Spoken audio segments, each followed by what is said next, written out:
Well, hello my friends. Today's turning was an inspiration from a piece that my friend Dave Capper-Sandon did recently. It was not the same piece that I got here or that I turned, but the initial design on what he was working with was the inspiration for this piece.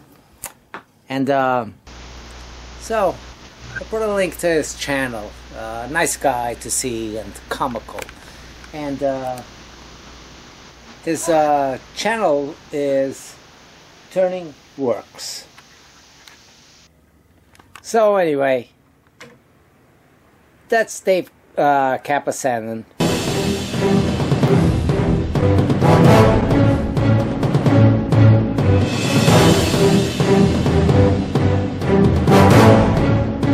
I had a piece of golden trumpet, which I have plenty of. That's the tree that came down with Hurricane Irma. It was a good sized tree. What do? Cut it all up into manageable size and see what comes out of it. It's created amazing bark formations with it. I've done the completely droop over or upside down bowl with it. I've created a natural edge that was amazing. It's not an easy wood to turn because it being green, the outer section of it next to the bark is really uncuttable. All you get is fuzz. But anyway, this is what I turned. Of course, the decorations were my wife, so I could take pictures. I drilled out the piece all the way down to the base and hollowed out. It's hollowed out like the shape of the tree, allowing some actually penetrations to come right through the bark. So you can see daylight inside and it flows. It's the voids in between the branches of the tree. That's how I looked at it. And I got the root system embedding itself and feathering out to the base. So, here's today's creation. It was, to say the least, a hard turn to do. Hard turning because it's fairly heavy piece, very off-centered on the lathe to create this long wing on this end. So there was rocking and rolling all the way through. And then I accentuated, I tilted the piece on the lathe in order to give me a droop over, where the tree seems to be leaning towards one side more than it does the other. Later on. So I'm throwing it up from all the way from out here and establishing a concave base and making a tenon.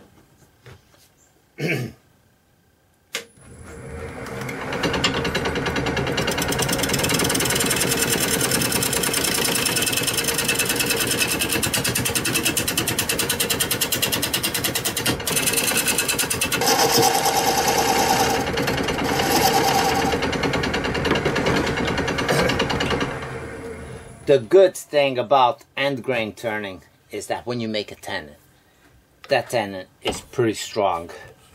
And you should not have to worry much about the possibility of that coming off.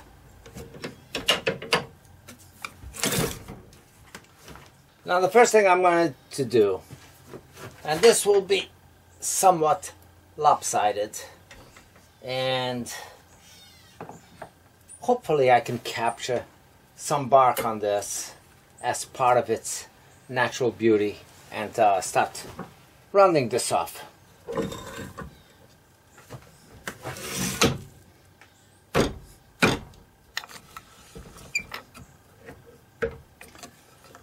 So you can see the center is way off whack over here, and it's going to catch bark and no bark, and it's going to be very staggered. But this part over here is much further out than this. The whole log was on the twist, so I'm going to be capturing the bulk of it is right about here. The stump coming up from in here maintaining this growth coming out of here, and this part will be, well, it will be a log laying down on its side. As soon as I start removing some of this thing will lighten up quite a bit. So going to go about the same speed that I was going, about 600 RPM.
So that's what I worked on.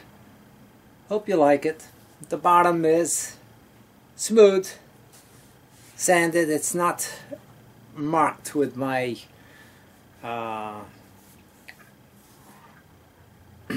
stamp. Anyway, the area that I talk about being very hard to cut is just inside of the bark area. This whole area. You know, you get the bark that comes up to here more or less, and you get this area going through both sides, which on this piece is showing up kind of green, but it's very white on the previous pieces. But this doesn't cut at all. You cannot cut it. So it was a piece that took a lot of burning, sanding, burning, sanding, burned it from inside after drilling it. And for the final finish on this particular piece, I applied a good coat of tung oil. And that's all it has on it. So when I come back on my next trip home, I'll probably apply a couple of more coats on it. It's still a little bit on the tacky side. It doesn't mark off, but the tung oil takes a while to dry. But my hopes is that it saturates, it seeps into the wood, and it will give me a nice finish when all said and done. So here's the piece. Hope you like it. It's take care. Thanks for watching. We'll see you next time.